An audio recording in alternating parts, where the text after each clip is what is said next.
Everybody, welcome to Geek Street. We are being filmed on location at Kokomo Toys, the finest toy store in all of the entire Midwest region. Locally owned, operated, the best independent toy store you're going to find. Geek Street, located in the heart of downtown Kokomo at 121 East Sycamore, all the way to somewhere else. I'm Sean Hilton, owner of Comics Cubed, located at that 121 East Sycamore. That's why I know the address. Today we're joined by Josh, who's going to take the replace of Mike. Josh has got a full head of hair, so Mike's got something to be jealous of. So, welcome back to GeekStorm. You've done it once before. I believe you did it with Lauren. I did. You have done one of the pivotal historical episodes. I believe it is probably the only episode of GeekStorm and its predecessor show, which I don't even remember what we called that one, that didn't have at least me or Mike in it. So is that what we're documenting as historical? Yeah. Well, I mean, whatever. Okay, I'll take it. Sympathetic to the poor audiences that have to put all up with right, sweet. Nonsense. So lots of stuff going on out there. Okay. We'll start off with the light, fluffy stuff. Normally, this is where I throw a gag in, but as you know earlier, I don't really care. So, man, what is it? The fanboys are still hating on the Ghostbusters movie. Yeah. And mostly male fanboys seem to be having some serious major issues. There's a lot of problems, I guess. I mean, there's some people that say, you know, why do we need an all-female cast? There's some people that say, why do we need to remake a good franchise and ruin it and run it into the ground for profit? Sure. Some would say you already did that with Ghostbusters too. Some would say. Me personally, exactly. Me personally, I don't care. I'm probably going to go see it anyway. I know that Bill Murray stood behind the film, which I think is really I think him cool. and Aykroyd both are like, hey. Yeah. Go for Bill it. Murray's my guy, so if he gives it the thumbs up, I'm probably going to check it out. That's just me personally. Now, there's some stuff coming out there in the digital world now because a lot of online reviews have become important to certain people, especially a younger generation. They're to look at stuff like Rotten Tomatoes, the Tomato Meter, and other nonsense like that. Yeah. But this movie in particular is showing a few problems in the system of peer-reviewed material. Sure. The movie came out a couple of days ago in preview, and Yeah. then hit large last night with 7 o'clock to midnight type showings. Right. And then today breaks large all over the United States. Yeah. Yet there are thousands upon thousands of reviews already up. Yeah. Now, taking into account your selection of preview audience and who could have seen the movie beforehand, what I'm getting at is there are people who are reviewing the film that could not have seen it, that did not see it. Yeah. So they're writing fictional reviews based purely on the fact if you that look they're at pissed off exactly, fanboys. if you look at these reviews, you go on Rotten Tomatoes and you look at these reviews, you look at the user reviews, you'll see people that are.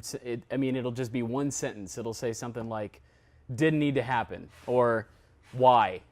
1 star, you know, or whatever it is. So, and these tend to dramatically skew the tomato meter. So, why do we care about the tomato meter at this point? Well, I mean, if you look at don't. the algorithm and how it works and taking into account the people that go see the movie before it happens, and I don't know, it seems like BS to me. So, I personally try, especially with comedies, not to lean too heavily into the weighted Rotten Tomato meter. That's me. Yeah, I'm not that guy. I've been into movies for a long time. I saw the original Ghostbusters in the theaters when I was like 10. So, you know, the idea I love the idea of a review. You know, Yeah. Siskel, Ebert, you know, all those kind of things. That's interesting. But anonymous faceless sources who I have no clue what their agenda might be, even if it's just an enraged fanboy that's like, Ramis is dead, so he couldn't have possibly approved of this, so I disapprove of it on behalf of his ghost. Right. And I'm like, yeah. So you have the critic reviews and you have a different score for the user reviews, Yes. right?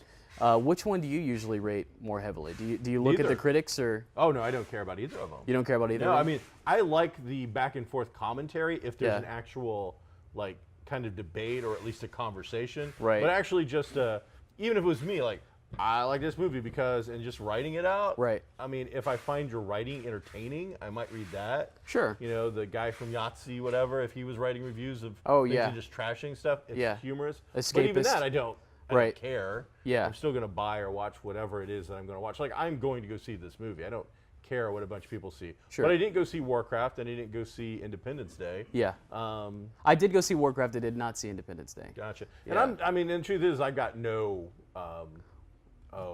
preconceived notions of good or bad. My second favorite film for me of all time is Big Trouble in Little China. So I am down with a good bad movie. Exactly. I'm all for if that. You have to that is the mark of someone who really appreciates and understands film.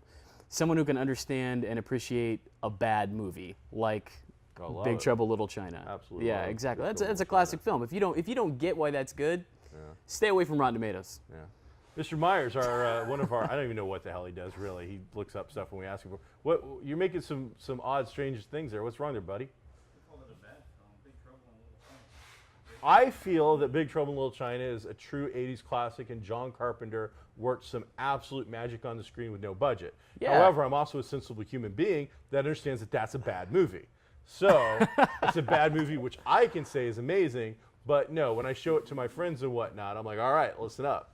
Here's some chocolate bar, here's some popcorn, here's some highly sugarated liquid beverage. Now let's have a good time.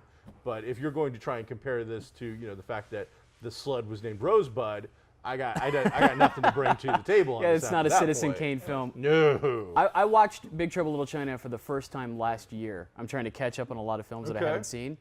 And to me, if you ever want to watch a movie that makes you say WTF the whole time, there you go. It's that movie. What's in it, egg? I was like, what is happening? I don't know, but I love it. Yeah, it's a beautiful train wreck. Big fan of that. Yeah. So that's some of the stuff we've got right here at Kokomo Toys, because cheap pop right there, with all of the stuff going on around Star Trek and George Takei, which we talked about last week a little bit, and New Sulu and the Abramsverse being gay, and how that was all going to work out, we think. Just so you know, they've got all the pops for all the figures here. So if you're a pop figure collector, they have all the Star Trek pops here. So that was our cheap pop for pop toys at Kokomo Toys. And they've got, I believe they've got the variant.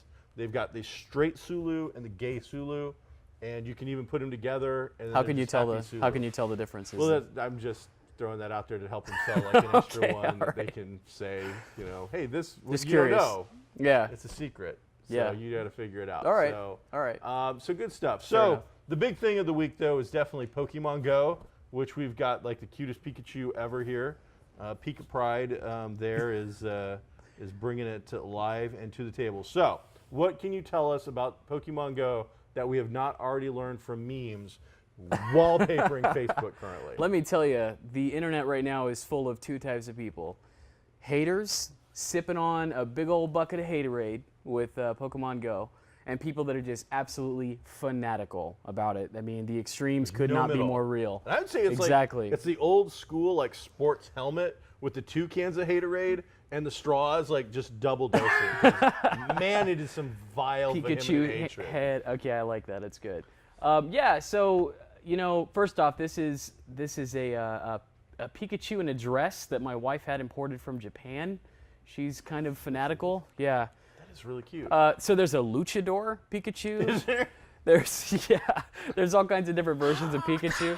Go for the pin, Pika. Exactly. It's pretty cool. Awesome. So Pokemon Go, let me talk a little bit about what's going on, because it is huge, as you already know by the time you're watching this. So a company called Niantic spun out of Google in 2015. So they used Google Maps, and they created a game called Ingress. Maybe you've heard of Ingress. You close portals.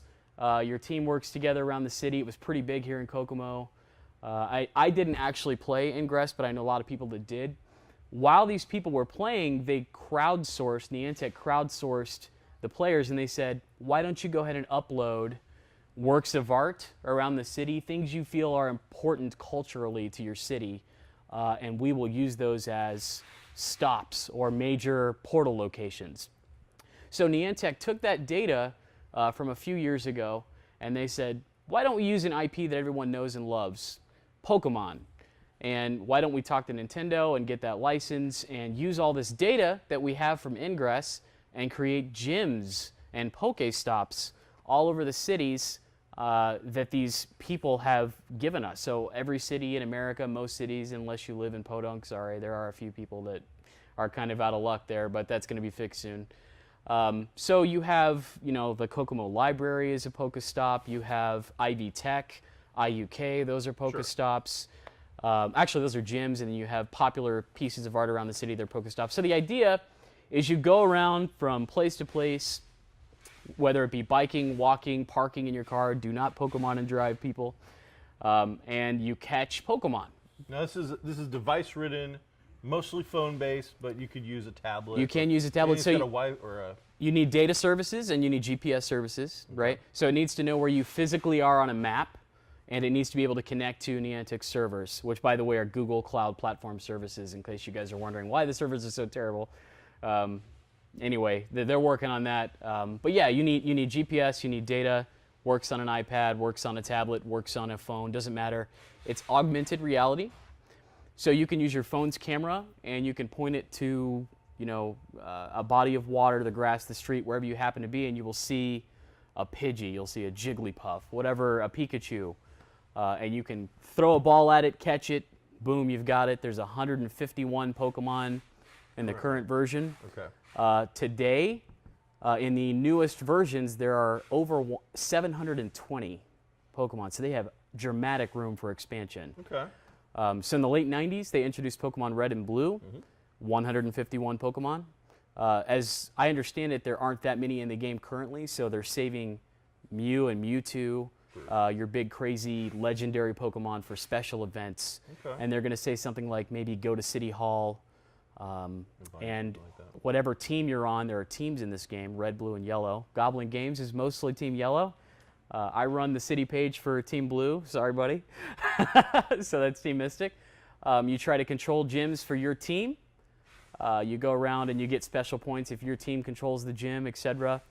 But that's kind of the gist of it. I mean, you're controlling gyms for your team. You're collecting Pokemon. You're going to Pokestops and getting, balls, eggs, whatever, items, and it's pretty fun. And by gym, we're talking GYM, like a gymnasium. GYM, like a gymnasium. Like some guy named Jim. That's correct. That's where these things are. You're battling to control it. You are battling to control it, yes. City Hall in Kokomo is a Poke Gym. It is. And so people are constantly fighting over to see who controls it. That's correct. Turns out the Democrats currently control it. But in the Poke world...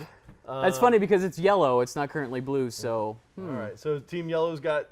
Team Yellow does have it currently. With Goblin Games being right there, it's going to be tough to take them out. I don't think there's any hope for other teams. I believe Matt's probably engaged with them. But they've got some tricks. They've got some fun stuff going on. Yeah. Now, other people... So when you see people walking around at all times, looking at their phones constantly, even beyond normal type stuff, right, and like pointing it at weird stuff, that's what's going on. Yeah. I was down at my store, Comics Cubed, till 1 o'clock in the morning, Tuesday night, Wednesday morning. Yeah. There was at least 15 people wandering around downtown Kokomo at past midnight. Yeah. Doing it. Yeah. Playing the game. Absolutely. And so there's lots of stuff going on. It's definitely become very interactive. People are kind of communicating it about it. Yep. Groups are starting.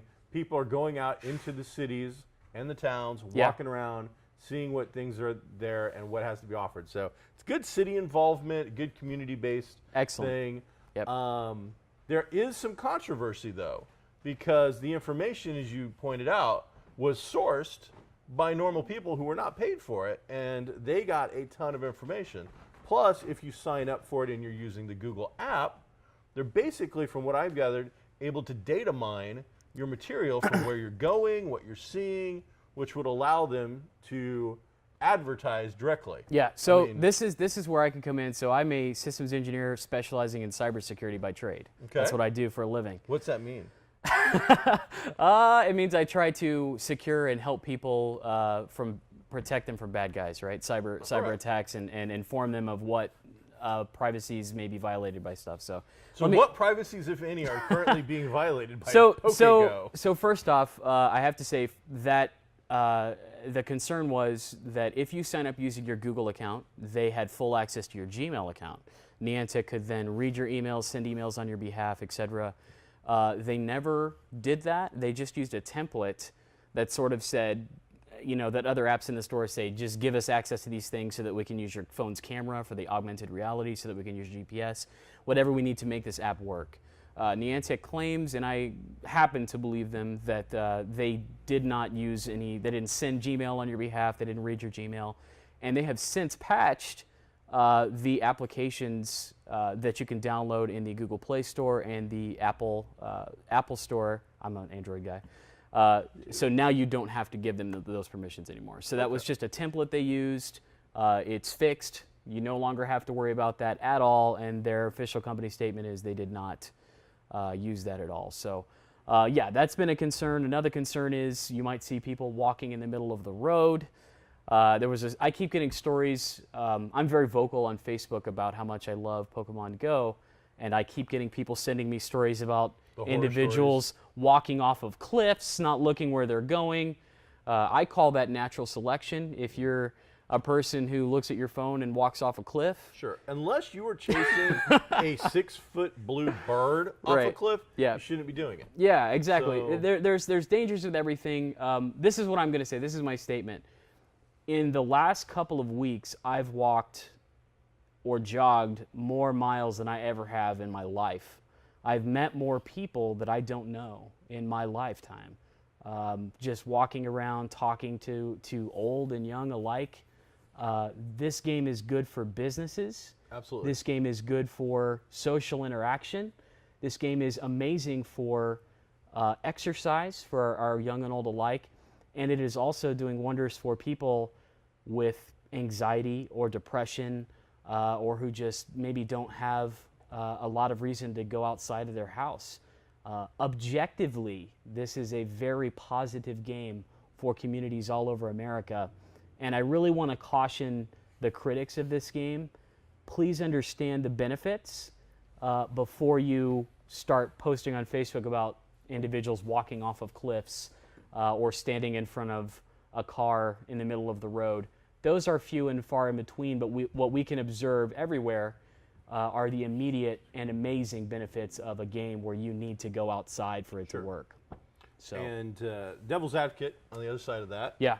My thing is common sense, regardless of whatever you're doing. Everything in moderation. Right. But keep in mind, and unfortunately, my mind goes to very dark places very quickly. Me and producer Mike Dukes have similar interests in Call of Cthulhu, Lovecraftian horror writing.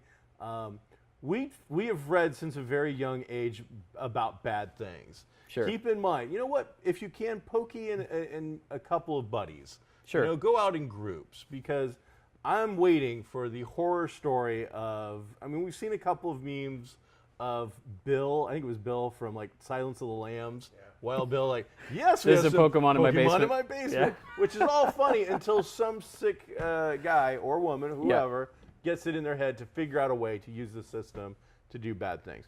However, as a small business, I plan on going. I haven't signed up. I haven't played it. This street is filled with Pokestops. I plan on going back and dropping like $100 on Poke Lures. Yes. And just spamming my store. So for those of you who don't know how lures work, let me tell you about that. So you can, at a Pokestop, drop what's called a lure.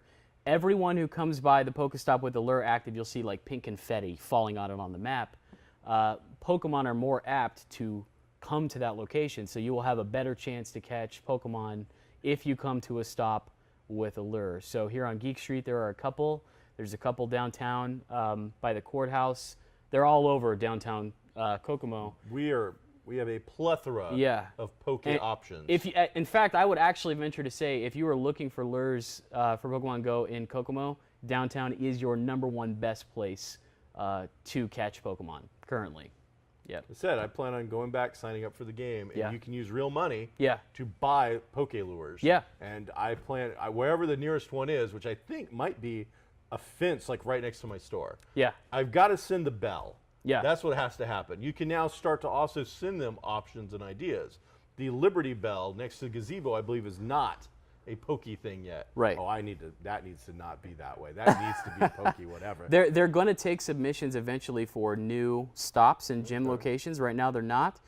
They did announce that a model of revenue that they're going to pursue is certain companies and corporations partnering with Niantic, such as Walmart or McDonald's, and making those poke gyms or stops all over the country. That doesn't really affect any players at all. Sure. You know, the little guys, the mom and pop stores will have, you know, an opportunity to submit as well. Probably be easier if you have the money of a Walmart corporation Sure. or a McDonald's corporation. But that is coming. That's a source of revenue they're going to pursue, and you know, they got to make money wisely, I would say. So look for that in the near future as well. Cool. Yep. All right, speaking of financials and all that sort of thing, now I've been talking to some people who seem to be in the know. They've got their head on their shoulders. The word on the street, and I didn't go to look this up, you might know, is that the stock level of Nintendo, not Yes. Nanotech necessarily. I'm Yeah. sure theirs has gone through the roof for the people who actually know who they are. Yeah. But most people know the licensee of Pokemon is Nintendo. So Niantic, again, they're not owned by Nintendo. They're their own company. They spun out of Google. They started in Google. They spun out of Google in 2015. Because they're using the Pokemon IP, which is owned by Nintendo, their stock before Pokemon Go was trading at about 15. As of today, it is at about 25. Okay. Huge gains. I was told it was like a $7 billion jump. Probably more than that at this point. So between $7 and $9 billion jump in like 2 weeks. And what you're seeing is the advent of augmented reality. You're seeing, wow, you mean I can go and use GPS and use my phone and look at real places, at physical locations in the world? The revenue models from this boggle my mind, right? So investors see this, you know, customers see this, everybody sees the potential of something that uses a system like Pokemon Go does, and it has really driven their stock very high. It always takes one thing to break through, because Yeah. augmented reality is not new. There's No. been books that have used augmented reality for a long time. Yep. Comic books, Marvel's been using augmented reality for the last 2 or 3 years. Right. None of it has broke through. It's like I always said, the internet has been there for a very long time. Right. But it took something like eBay to Yeah. make using financial stuff over the internet become common everyday practice. If you look at a lot of the technologies that we know and love today, most of them were actually created by Xerox or Microsoft. Do you associate Xerox or Microsoft with tablets or with the internet? Nah, you don't. It takes something that makes it really popular, like your Apples of the world, you know, or your Windows XPs of the world, to really finally make something popular and take off, right? Augmented reality has existed, as you said, for a very long time. We're just starting to see the real benefits of augmented reality and what it is actually capable of. Google owns a company called Magic Leap. Magic Leap is going to come out very soon with a product that is sort of like glasses that you put on, where you can see augmented reality just with your glasses. Microsoft has a product that is very similar that's already been announced and is out in development kits called HoloLens. You don't need to connect these via USB to a computer or anything like that. They have cellular-enabled internet connections. They can connect to your phone if you want them to, but they are standalone systems. The Microsoft HoloLens you put on your face, it's something like $1,500. It's very expensive.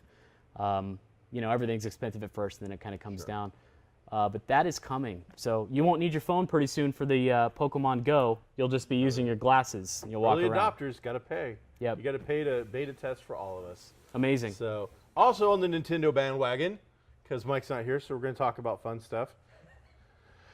Man, they not only did they drop this, and again, they didn't even do this. This is just their license, but man, did this license just get a shot in the arm. Holy cow. But Yeah. on top of that, their other thing, the thing that probably made them more famous than anything else, was the Nintendo Entertainment System coming out in, I want to say, the very early 90s. I Yeah. don't think it was early 80s. I think it was, regardless, the original It was late 80s. NES Yeah.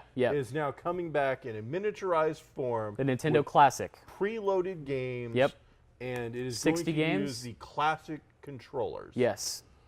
So it's called the NES Classic. It's going to run $60. It's going to have 60 games that are preloaded onto it. It will use HDMI. It's 60 games. I thought it was 30. 60 games. All right, so it's $1 a game. It's a lot of games. It's going to come with one controller, but it will have spaces for 2 controllers.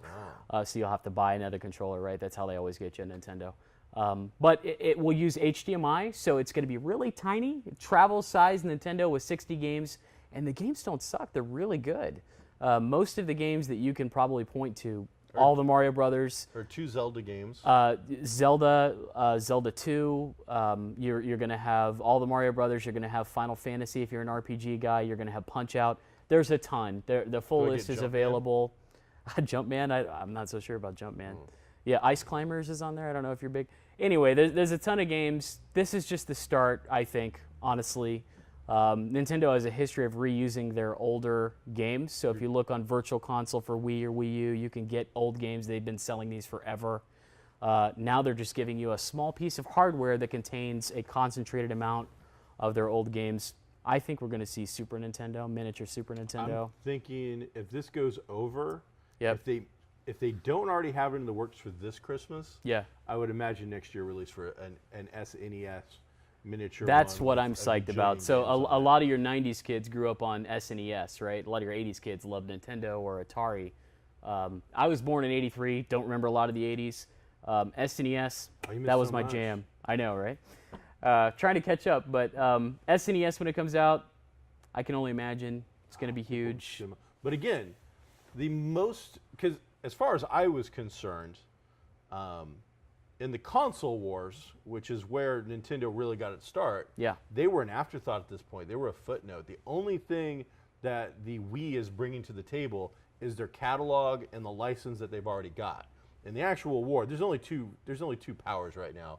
It's Xbox and PlayStation 4, unless you're a console guy, and then you have Steam that's starting to snowball into everything. Yeah. But Nintendo, I don't even know what their market share is. I don't know that we can get into the Dewey Decimal System. to get Nintendo like that. consoles traditionally have sold very well. The Wii was, I believe, the most popular console of all time. Really? The Wii U did not do so well.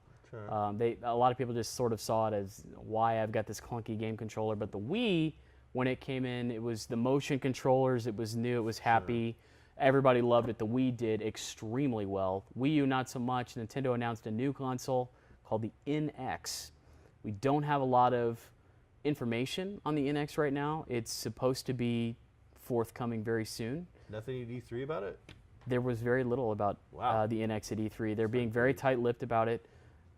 So a lot of people think it's actually it's a platform, a cross-platform system where you can play on your cell phone or a tablet as well as a console box. Okay. Some people think it's a standalone console. We don't really know yet. I mean, they've been innovative because the Wii Yeah. U had motion control, I believe, involved, but it also had a tablet-based It did. controller. Yeah, as it well. was your touch screen. So, Yeah, you came with a know, gamepad, but there was a touch screen. I think didn't that take off as well. They're a little out of touch, but they're also innovators, and it only takes, as Pokemon Go has shown, Yeah. one innovation to just snowball the market. They're all anybody's talking about right now. So- I can't join a customer call at my place of business or anything without talking about Pokemon Go. People from all walks of life. So And it's that just tells you that, regardless of the fact that whether they're influential in the console market at this point or not, Yeah. their catalog is. yeah. People want. I mean, Mario isn't going out of style. People know- anytime people soon. know their IPs. Pokemon are going to do all right. I mean, how many So, how many IPs can you name from Sony or from Microsoft? Probably not many. Uncharted. From Nintendo, you could just keep going. It's true. You could just keep going. So that's their strength, and I think they're starting to play And then towards the it. number one thing that would be asked for is how do I play it on my PS4 Right. or my Xbox? In the world of comics, because Pokemon Go has been eating up news cycle after news cycle after news cycle in the geek world, but one comic did manage to break out a little bit this week, and that it was Civil War #3 for Marvel Comics. Civil War 2 is the current ongoing summer platform event. This is what they are basing their entire sales, revenue, and storytelling for the vast majority of their summer releases. Civil War 2 is Captain Marvel, Carol Danvers, female Captain Marvel, and Tony Stork. You know, he delivers little He Iron Man delivers, babies yeah, all over yeah. the place. Tony Stark going at it on a fundamental and philosophical debate on seeing the future, seeing / controlling the future and being able to do stuff Yeah. leads to the death of a character early on, led to another death or partial. Another character got the hell beat out of him.